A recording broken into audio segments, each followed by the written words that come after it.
बिस्मिल्लाहिर्रहमानिर्रहीम, अस्सलाम वालेकुम नाजरीन। मैं हूं आपकी मेजबान अलीशा शहजाद। आप देख रहे हैं प्रोग्राम क्राइम फाइल। मोहब्बत को जब बना के तराजू में तोला जाए तो एहसास के रिश्ते हल्के पड़ जाते हैं। रिश्तों का तवाजुन खलूस का ही मोहताज होता है। मोहब्बत जब फरेब का आंचल ओढ़ ले तो रिश्ते रेत की तरह सरकते और मिट्टी में जा मिलते हैं। हासिलपुर में हारी हुई मोहब्बत ने सबको लरसा दिया है।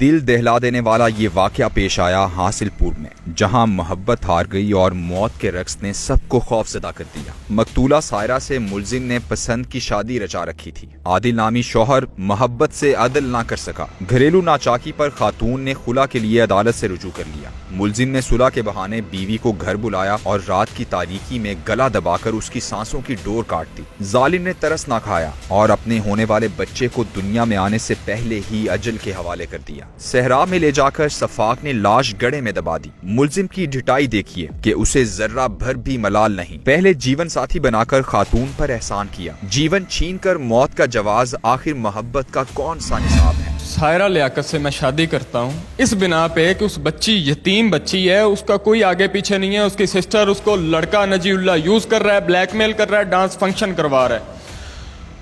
उसके ऊपर तरस खा के मैं उससे शादी कर लेता हूँ। उसके बाद पूरे 2 साल मैं कातलाना हमले भी भोगता हूँ, सब कुछ भोगता हूँ। ये लोग मेरा फिर भी पीछा नहीं छोड़ते, अदालतों कचहरियों तक पहुँच जाते हैं, मेरे घर में चोरियाँ डकैतियाँ तक करवा देते हैं। ये नजीउल्लाह लोग मिलके, सोनिया लियाकत लोग मिलके।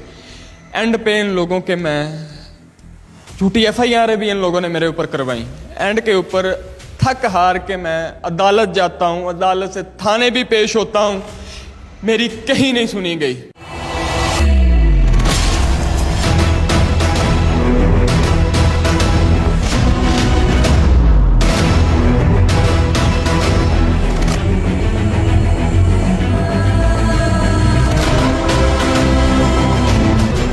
इसी दरमियान में मुझे 100 दफा हर एक बंदे ने बोला कि तुम्हारी बीवी भी साथ बराबर की नजीउल्लाह के साथ मुलव्वस है। मैंने नहीं माना।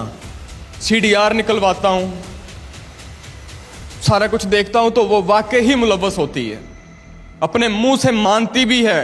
5 तारीख को मैं मिली हूं नजीउल्लाह कंबोज से।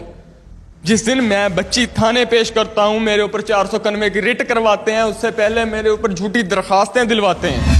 मर्द तो खातून का हिसार होता है, मुहाफिज और तरफदार भी, सरताज भी, सरदार, मान भी और वकार भी।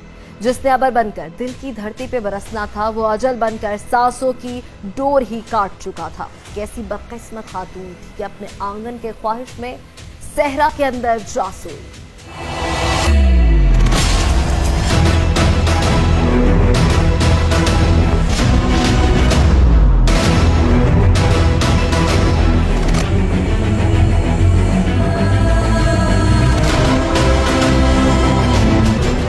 खातून को अपनाने के लिए मुलजिम कभी बारात लेकर गया था, दूल्हा बनकर शादमान था। अब ये कैसी बारात थी जिसकी मंजिल सहरा, अनजान गढ़ा और वो लाश थी जो बेगोरो कफन जमीन में धंसा दी गई। बारात की गाड़ियां फूलों से लदी थीं। अब हूटर वाली गाड़ियां बेनिशान का निशान ढूंढने निकली थीं।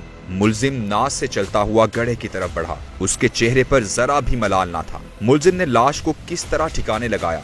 सफाक ने एक एक राज बता दिया। जुल्म की इंतहा देखिए कि वो जुर्म को अब भी इत्तेफाकी हादसा ही कह रहा था। दोस्त से जो राब्ते में था मखदूम, मुझे मशवरा दे देता है कि वो औरत तो थी ही गलत, इन लोगों के साथ मुलव्वस थी, बाकायदा तुम्हारे पास सबूत हैं, हर एक चीज है, दफन कर दे, जान छूटेगी।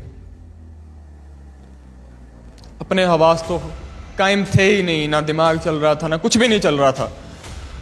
मैं जाता हूँ, दोनों जाते हैं, जाके गाड़ी रेंट पे लेते हैं। गाड़ी रेंट पे लेने के बाद मैं और मखदूम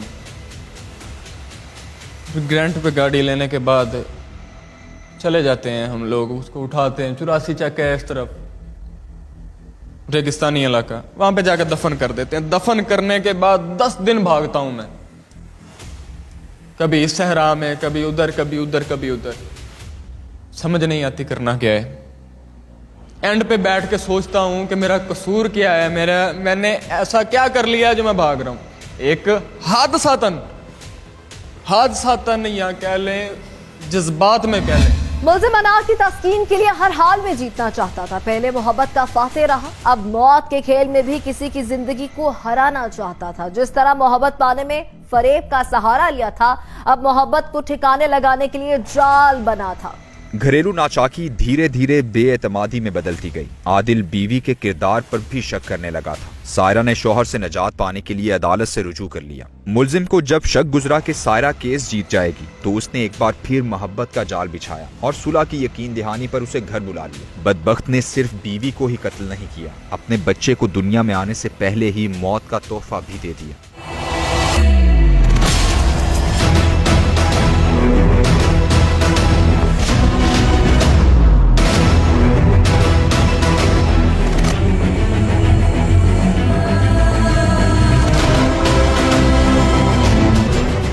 आदिल नामी शख्स ने अपनी बीवी को बड़ी बेदर्दी से कत्ल किया है और कत्ल करके उसकी लाश को छुपा दिया था। असल में इनके फैमिली मैटर्स अदालत में पेंडिंग थे, तो उन मामलात की वजह से उसने उसको धोखे से ले जाकर कत्ल कर दिया। जबकि वो खातून जो थी वो प्रेग्नेंट थी, उसका बच्चा होने वाला था। तो इसका मतलब हुआ कि ये एक कत्ल नहीं, दो कत्ल हुए हैं। तो इस अंदोनाक वाक़ये की वजह से हासिलपुर में ख़ास तौर पे बड़ा खौफ व रास फैला हुआ है। तो मेरी आला हुकाम से अपील है कि ऐसे ख़तरनाक मुजरिमों को इबरतनाक सज़ा दी जाए, ताकि आइंदा ऐसे वाक़यात रूनुमा न हो सकें। बीवी के कत्ल को छुपाने के लिए मुल्जिम ने सारी तरकीबें इस्तेमाल की। रात की तारीकी में लाश को वीराने में ले गया, गड्ढा खोदा और मट्टी में दबा दिया। कहते हैं खून छुपता नहीं और कानून रुकता नहीं। आखिरकार कानून ने मुल्जिम तक पहुंचने का रास्ता ढूंढ ही लिया था।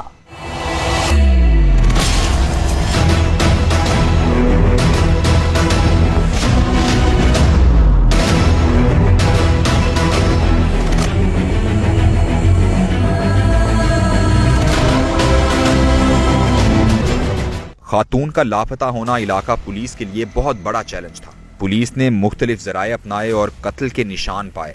मुल्जिम की गिरफ्तारी और कानूनी तकाजे पूरे करने के लिए पुलिस मुस्ताद नजर आई। मुल्जिम के हवाले से ये भी इंकिशाफात हुए कि वो नशे का भी आदी था। एक नौजवान लड़के ने अपनी मोहब्बत की शादी की कम उम्र लड़की के साथ, जिसके बाद उनकी घरेलू नाचाकी शुरू हो गई आपस में। इसकी एक वजह ये भी थी कि लड़का जो था वो कोई आइस वगैरह का नशा करता था, इस वजह से वो बहुत नेगेटिव थॉट्स रखता था। जिसके बाद इनके आपस में घरेलू नाचाकी हुई। ये कभी रूठ जाते थे, कभी मान जाते थे। तो इसी दौरान एक दिन इनका झगड़ा चल रहा था, तो लड़की जो है अपने घर वालों को बताए बगैर वहाँ चली गई अपनी शौहर के पास, इसी आदिल जो मुल्ज़िम है इसके पास।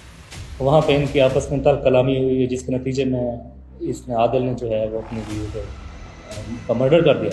मर्डर करने के बाद उसने उसकी लाश को कहीं छुपा दिया।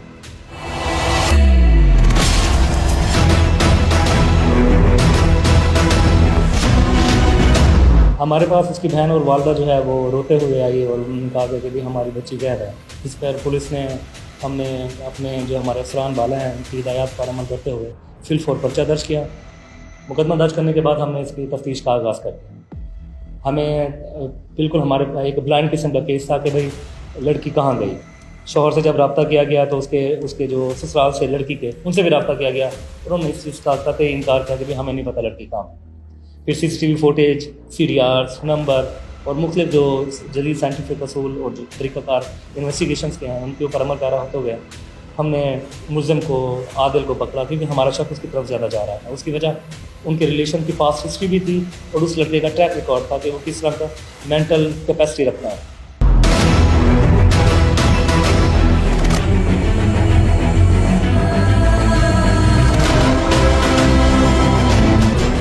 फिर उसको गिरफ्तार करने के बाद उसने इस चीज़ का इंकशाफ किया कि जी हाँ मैंने अपनी बीवी को मार दिया।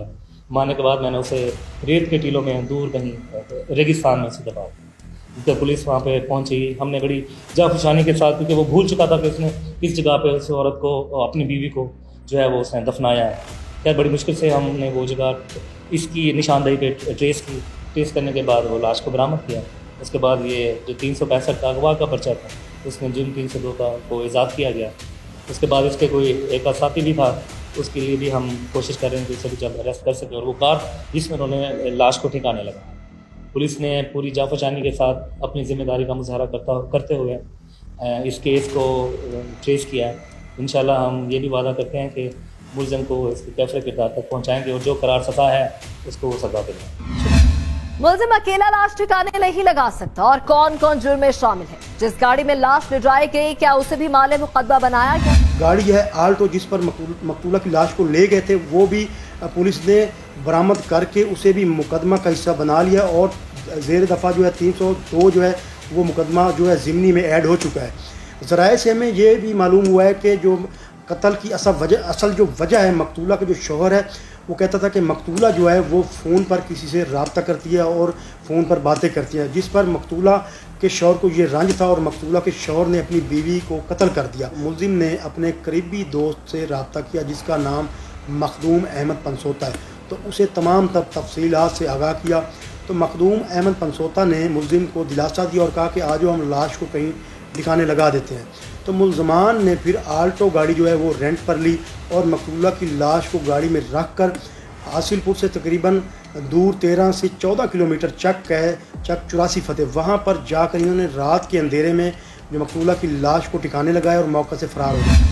अदालत ने किस नौयत का केस वजह तनाज़ा था? खातून और होने वाले बच्चे की क्यों जान ली गई? अरसा दराज से कोर्ट में जो है इनके केस चल रहे थे। जो मकतूला सारा है वो चाहती थी कि उसकी जो 1.5 साल की बेटी उसके शौहर आदिल के पास है उसे वापस मिल जाए। तो मकतूला जो है उसने जो है रिट पटिशन दायर करके कोर्ट के ज़रिए अपनी बेटी वापस ले ली थी। फिर मकतूला ने अपने खावंद के ऊपर जो है वो दावा किया हुआ था खर्चे का। उसके बाद एक दिन अचानक मियाँ बीवी के दरमियान फ़ोन पर रब्ता हुआ तो मकतूला अपने शौहर के पास वापस चली गई थी। फिर अचानक मियाँ बीवी के दरमियान लड़ाई झगड़ा हुआ।